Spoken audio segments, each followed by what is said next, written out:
acı olmasın. Duy meni duy, gayrılım içine sığmasın. Men duyan mı duymasa, men yüreğimde ol espresso soğudu değil, acılığı tarsız on. Duy yine duy, şeker acı olmasın. Duy meni duy, gayrılım içine sığmasın.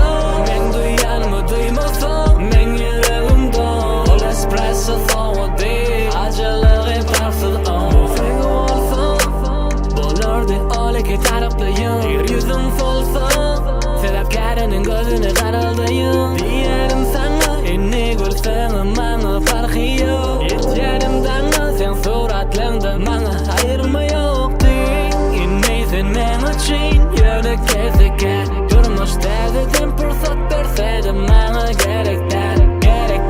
Sen gelin bir vakti ayızın korap elerdi. Katlıma cevap versen bana yüzüm gülerdi. Bağdı için kavza gereken geçeren vaktim olsaken. Gürlendim sana men kelami ağırtma pıtrattın yazan koşkumu.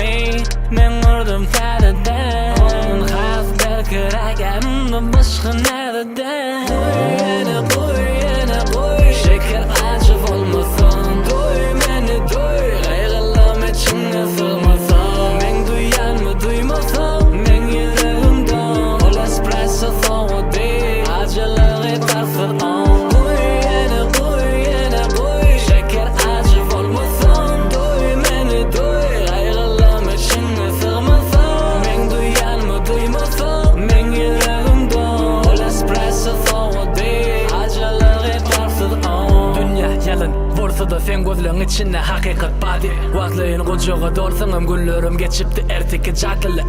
Unuttum adını, duygulum batılgı değil. Sana taraf yüreğimde kulağımın menden da şaralgı değil. İnni gözlüğüme mani yok bana izi. Seni geçmişte gömdüm, direlim ölüm. Bu korkunç düşü içeri yakıp bölünmesi yanmen kayanım. Duygulan poker men barını koydum, sonra barından oydum. Sen full house'ın street flash'ım ile nöydüm kaçka düşünsen. Oyunların barını yok sen yengeci olmayın ikinci yüreğin hoş kal. Sözlümün özü uğrul ya boş kal. Yüreği çizilmez tepsine koşal. Cash deyip düşeme koşal. Yine kime gerek sen peskil vermene zat yok be vöt. Söymene yürekten